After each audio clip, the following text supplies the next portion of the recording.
Bienvenidos al mundo de mañana. Muchas personas conocen la Biblia y a su figura central Jesucristo, pero muy pocos entienden su mensaje. La mayoría del mundo celebra su nacimiento el 25 de diciembre, lamentan su muerte el Viernes Santo y celebran su alegada resurrección el domingo durante Semana Santa. Aquellos que dicen ser sus seguidores superan los 2.000 millones. Aunque estos que profesan el cristianismo se han olvidado hace mucho del mensaje de su fundador. ¿Y usted? No crea estar tan seguro. Sea cual fuera el mensaje que predicó Jesús, fue un mensaje poderoso, porque los líderes religiosos de su tiempo se enojaron tanto con él que sublevaron a sus propios compatriotas y le dieron muerte clavándolo en un madero. ¿Por qué tanto odio? En términos generales, la gente se refiere al mensaje de Jesús como al Evangelio. Hablan de música evangélica, del mensaje evangélico y de la predicación evangélica. La mayoría de los que profesan cristianismo creen saber cuál es ese mensaje, pero en realidad lo saben. ¿Y usted? Aunque profese o no ser cristiano, prepárese para una sorpresa, porque el mensaje que Jesús le trajo a la humanidad no es el que la mayoría conocen. Acompáñenos.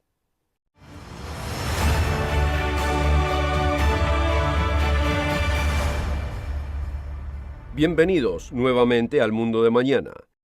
En el programa de hoy se asombrará de lo que realmente dice la Biblia de aquel mensaje, el mensaje olvidado que Jesucristo trajo a este mundo. La palabra evangelio es una antigua palabra que significa buenas nuevas, y en realidad su mensaje son buenas noticias. Entonces, ¿cuáles son las buenas noticias? Muchos creen que el Evangelio es el mensaje acerca de la muerte, sepultura y resurrección de Jesucristo. Y aunque esta sea una parte esencial y muy importante, está lejos de ser el mensaje completo.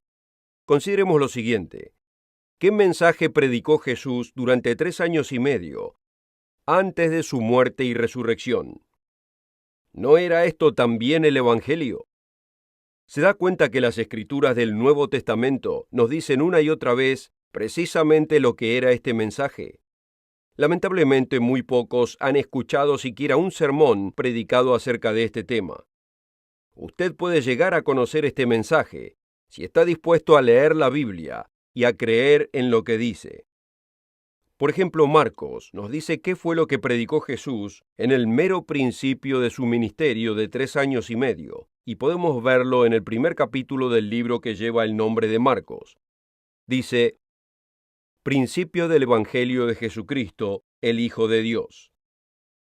Después que Juan fue encarcelado, vino Jesús a Galilea predicando el Evangelio del reino de Dios, y diciendo, el tiempo se ha cumplido, y el reino de Dios se ha acercado. Arrepentíos y creed al Evangelio. Ahí lo tenemos. Las buenas nuevas olvidadas que trajo Jesús eran las del reino de Dios. Y en unos cuantos minutos exploraremos precisamente lo que este reino significa. En otro evangelio, en este caso el de Lucas, nos dice que Jesús anunció que el mensaje que él fue enviado a predicar era el reino de Dios. Veámoslo en Lucas capítulo 4, comenzando en el versículo 42. Y cuando se hizo de día, salió, refiriéndose a Jesús, y se fue a un lugar desierto y la gente le buscaba, y llegando hasta él le detenían para que no se fuera de ellos. Pero él les dijo, es necesario que también a otras ciudades yo predique el evangelio del reino de Dios, porque para esto he sido enviado. Este hombre Jesús no es el hombre que muchos creen que él era, y su mensaje no era el mensaje que muchos piensan que es. Cuando yo tenía 11 o 12 años de edad, alguien le preguntó al maestro de la escuela dominical, ¿por qué Jesús hablaba en parábolas? El maestro explicó que la audiencia de Jesús estaba compuesta de campesinos, pescadores y pastores de ovejas, y que les habló en un lenguaje que pudieran entender. Posiblemente usted haya escuchado esta explicación también. Tuvo sentido cuando yo la escuché, como también para los demás. Después de todo, muchos a los que Jesús le predicaba en ese tiempo, en realidad pastoreaban ovejas, vivían de la pesca y cultivaban la tierra. El problema es que esta respuesta es totalmente errónea. Fíjese, amigo, que los propios discípulos de Cristo le hicieron la misma pregunta. Y Él nos da su razón por haber hablado en parábolas. ¿Preferimos creerle a mi maestro de la escuela dominical o a aquel que pronunció las parábolas? Notemos la pregunta y la respuesta en el libro de Mateo, capítulo 13, comenzando en el versículo 10. Entonces vinieron los discípulos y le dijeron: ¿Por qué les hablas por parábolas? Él respondiendo les dijo: Porque a vosotros os es dado saber los misterios del reino de los cielos, mas a ellos no les es dado. En vez de hacer el significado un mensaje entendible para todos, Jesús nos dice que la razón de usar las parábolas fue para esconder el significado de la gran mayoría. Eso es lo que dice su Biblia. ¿Por qué nunca escuchamos a nadie explicando esto? ¿Y por qué escuchamos tan poco, si es que escuchamos algo, acerca del reino de Dios? Este mensaje olvidado que predicó Jesús es el tema de una parábola tras otra. En Marcos 4, versículo 26, Jesús comienza una de sus parábolas del siguiente modo: El reino de Dios es como cuando un hombre echa semilla en la tierra. En el versículo 30, él presenta la parábola de la semilla de mostaza con la siguiente pregunta: ¿a qué haremos semejante el reino de Dios o con qué parábola le compararemos? Jesús comenzó con 12 discípulos a los que llamó apóstoles. Después de 3 años y medio de ministerio marcado por impresionantes milagros y culminando en su resurrección de la muerte, había solamente alrededor de 120 creyentes verdaderos. Pero este no sería el final. La noticia de la resurrección de la muerte de Cristo y el mensaje del reino de Dios se esparcieron. Para cuando el apóstol Pablo arribó en Macedonia, los apóstoles fueron acusados de alborotar a todo el mundo, como nos dice en los Hechos capítulo 17, versículo 6. Jesús habló acerca del reino tan seguido que la gente pensó que Él lo establecería en ese momento, y entendían que sería un reino literal, pero no entendieron el momento o la manera en que sería establecido. Dice: y oyendo ellos estas cosas, Él prosiguió y dijo una parábola, por cuanto estaba cerca de Jerusalén, y porque ellos pensaban que pronto se manifestaría el reino de Dios. Dijo pues: un hombre noble partió a una provincia lejos para tomar para sí un reino y volver. Luego continuó diciendo que él llamó a sus sirvientes, les dio unidades de dinero para que negociaran hasta que él retornara para recompensarlos y establecer el reino. Vamos a regresar a esta importante parábola más adelante durante el programa. Pero primero, notemos lo que realmente es este olvidado reino. Cualquier reino debe poseer lo siguiente: primeramente, un rey y sujetos. En segundo lugar, un territorio o una localidad. Y tercero, leyes para gobernar ese reino. Durante el resto del programa, vamos a estudiar cada uno de estos requerimientos y ver cómo explican las buenas nuevas que proclamó Jesús. Veamos el primer elemento. Todo reino necesita un rey y necesita sujetos. En la noche que fue traicionado Jesús, fue llevado ante Pilato, quien era el gobernador romano de Judea en ese momento. Ahí él fue acusado, y en Juan capítulo 18, versículo 33, gracias a Pilato, entendemos el foco de estas acusaciones. Él le preguntó a Jesús: ¿eres tú el rey de los judíos? Ahora notemos la respuesta de Jesús en los versículos 36 y 37. Mi reino no es de este mundo. Si mi reino fuera de este mundo, mis servidores pelearían para que yo no fuera entregado a los judíos. Pero ahora, mi reino no es de aquí. Pilato entonces le dijo: ¿acaso eres tú rey? Jesús respondió: tú bien dices que soy rey. Yo para esto he nacido, y para esto he venido al mundo. Sin lugar a dudas, Jesús proclamó ser el rey de este reino. Fue profetizado antes de su nacimiento, que sería nacido para gobernar, y después de su nacimiento llegaron reyes haciéndole regalos para honrar al rey recién nacido. Muchas de las acusaciones en contra de Jesús se referían a este mismo asunto de ser un rey. aunque la gente no entendió cuándo sería establecido ese reino. Después de su muerte y su resurrección de la muerte, continuó proclamando el mismo mensaje, y sus discípulos seguían preguntándose si establecería el reino en ese momento. Esto es evidente al leer los Hechos capítulo 1. Dice, a quienes también, después de haber padecido, se presentó vivo con muchas pruebas indubitables, siendo visto de ellos por 40 días, y hablándoles acerca del reino de Dios. Entonces los que se habían reunido le preguntaron diciendo, Señor, ¿restaurarás el reino a Israel en este tiempo? Jesús no tenía intención de establecer el reino en ese momento.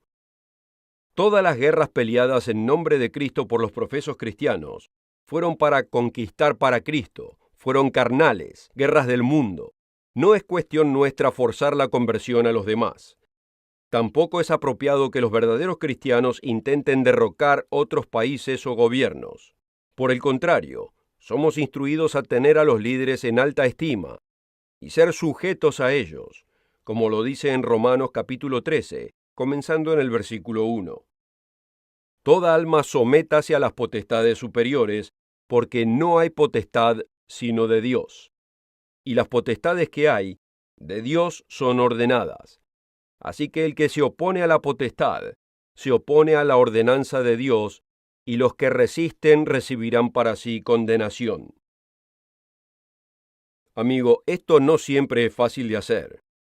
Pero si creemos en la Biblia, y si vivimos por fe, y si obedecemos sus instrucciones, sabemos que nuestras vidas serán mejores a largo plazo como resultado. Quizás la mejor porción de George Frederick Handel, en su canción referente al Mesías, sea la porción Rey de Reyes y Señor de Señores, la cual es repetida varias veces. Esta frase viene del Apocalipsis capítulo 19, versículo 16. ¿Pero qué significa? Se va a llevar una gran sorpresa. Que Jesús vaya a ser el rey de este reino no caben dudas. Pero si Jesús es el rey, ¿quiénes son los reyes de los cuales Él será rey? Aquí es, amigo, donde el mensaje del reino de Dios se torna realmente asombroso. Lo que le presentaré aquí es algo que probablemente nunca haya escuchado, aunque está todo aquí en las páginas de la Biblia para cualquiera que quiera leerlo. El profeta Ezequiel explica que llegará el día futuro cuando la casa de Israel y la casa de Judá no sean más dos naciones, sino una. Y es en este contexto donde Ezequiel nos dice que el rey David, una vez resucitado, regirá sobre ellos como futuro rey.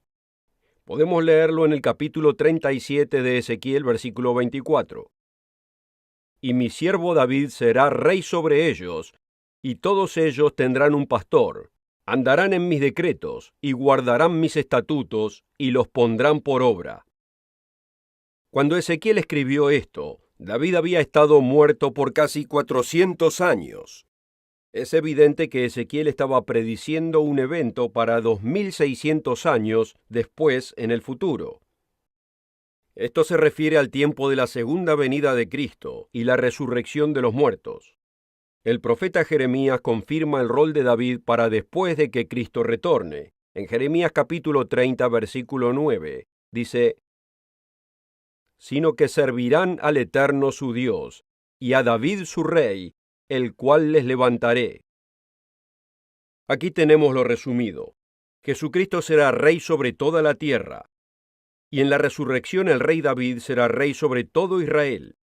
Pero la Biblia revela que hay otros que serán reyes bajo Cristo cuando retorne. Notemos que hay 12 tribus de Israel, e interesantemente hay además 12 apóstoles. ¿Sería posible que cada apóstol rigiera sobre una de las 12 tribus, siendo supervisados por el rey David? Esto es exactamente lo que nos es dicho en Mateo capítulo 19, versículo 28. Y Jesús les dijo, de cierto os digo, en la regeneración, cuando el Hijo del Hombre se siente en el trono de su gloria, vosotros que me habéis seguido, os sentaréis sobre 12 tronos para juzgar a las 12 tribus de Israel. Pero esto no es todo. Recordemos que Jesús dijo una parábola, porque estaba cerca de Jerusalén y algunos pensaron que el reino de Dios se aparecería inmediatamente. En esta parábola, él aparecía como el hombre noble que iba a un país lejano a recibir un reino, pero antes de irse, le daba cierta cantidad de dinero a cada sirviente, con instrucciones de negociar para incrementar su valor. Esto es simbólico del Espíritu Santo de Dios que les da a sus servidores, quienes deben multiplicar los frutos de ese Espíritu. Notemos la recompensa recibida por aquellos que incrementaron esta inversión.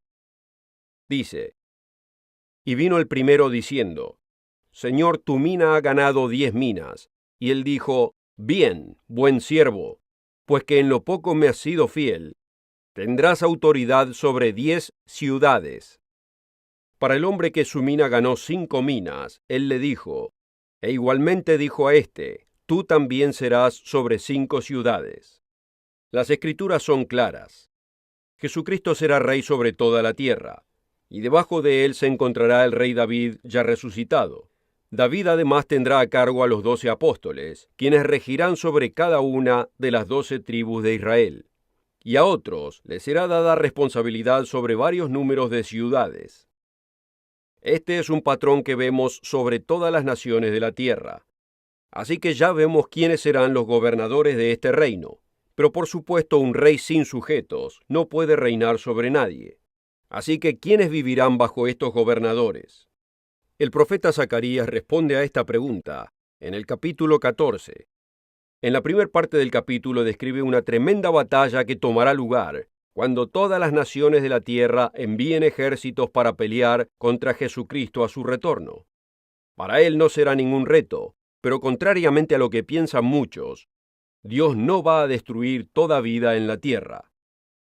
Zacarías nos informa que aquellos seres humanos que sobrevivan a esta tremenda batalla, al final de esta era, continuarán viviendo en lo que es conocido como el milenio, el reinado de 1000 años de Jesucristo.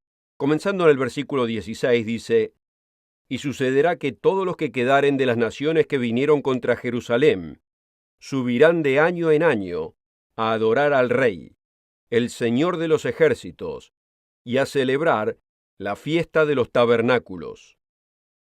Y si la familia de Egipto no subiere y no viniere, sobre ellos no habrá lluvia. Este será el castigo de Egipto y el castigo de todas las naciones que no subieren a celebrar la fiesta de los tabernáculos. Así que ahora sabemos quién será rey sobre toda la tierra, quiénes serán los reyes que reinarán bajo él, y de dónde vendrán los sujetos. Mientras que los reyes serán todos seres resucitados, los sujetos serán seres humanos físicos de carne y hueso, quienes tendrán la oportunidad de probar durante sus propias vidas que ellos también quieren la inmortalidad. El primer elemento que todo reino necesita es un rey y sujetos. Ahora que hemos descubierto quién será el rey de reyes y quiénes serán los sujetos, veamos un segundo elemento necesario para el reino, lo cual es el territorio. La Biblia es igualmente clara en este tema. Notemos nuevamente el capítulo 14 de Zacarías, en este caso el versículo 9, donde dice: Y el Señor será rey sobre toda la tierra. Sobre toda la tierra. Notemos Apocalipsis capítulo 5, versículo 10. Dice lo siguiente: Y nos has hecho para nuestro Dios reyes y sacerdotes, y reinaremos sobre la tierra. El profeta Miqueas en el capítulo 4, versículo 1 dice lo siguiente: Y acontecerá en los postreros días que el monte de la casa del Señor será establecido por cabecera de montes, y será exaltado más que los collados, y los pueblos correrán a él. Y vendrán muchas naciones, y dirán: Venid y subamos al monte del Señor y a la casa del Dios de Jacob, y él nos enseñará en sus caminos, y andaremos por sus sendas, porque de Sión saldrá la ley. Pero el profeta no se detiene aquí. Continúa diciendo que una verdadera y genuina paz perdurable será el resultado del retorno de Cristo. Aunque el hombre no conoce el camino de la paz hoy en día, podrá conocer el camino de la paz en el futuro, pero solo bajo la guía de Cristo cuando retorne. Miqueas continúa su profecía demostrando esto. Dice: «Y juzgará entre muchos pueblos, y corregirá a naciones poderosas hasta muy lejos, y martillarán sus espadas para asadones, y sus lanzas para hoces. No alzará más espada nación contra nación, ni se adiestrarán más para la guerra. Y cada uno se sentará debajo de su vid, y debajo de su higuera, y no habrá quien amedrante, porque la boca del Señor de los ejércitos lo ha hablado». Históricamente, dos de los mayores enemigos de Israel han sido Egipto y Asiria. El profeta Isaías en el capítulo 19, versículo 23, nos dice que estas naciones, Israel, Egipto y Asiria, en aquel tiempo vivirán en armonía bajo la bendición de Dios. Dice: «En aquel tiempo habrá una calzada desde Egipto a Asiria, y los asirios entrarán en Egipto, y los egipcios en Asiria, y los egipcios servirán junto con los asirios. En aquel tiempo Israel será un tercero con Egipto y con Asiria, será bendición en medio de la tierra. Porque el Señor de los ejércitos los bendecirá diciendo: bendito el pueblo mío Egipto, y el asirio obra de mis manos, e Israel mi heredad». Amigos, el mensaje olvidado es el reino de Dios. Y no será en el cielo como muchos asumen, sino que será aquí en esta tierra. Y es un verdadero reino que se establecerá al retorno de Cristo. Como hemos visto, el primer elemento que un reino debe tener es un rey, un gobernador supremo y los sujetos. El segundo elemento que debe tener un reino es el territorio, un lugar para el rey y los sujetos. Ahora veamos el tercer elemento necesario para un reino, lo cual son las leyes para gobernar ese reino. Todo reino en la sociedad necesita leyes para gobernar la conducta. Lamentablemente, muchos profesos cristianos parecieran estar en contra del concepto de la ley y prefieren hablar solamente de la gracia y del perdón. ¿Qué hacemos con la gracia y con el perdón si no existe ninguna ley? La ley define al pecado, establece el límite de lo que está bien y define la conducta que no es aceptable.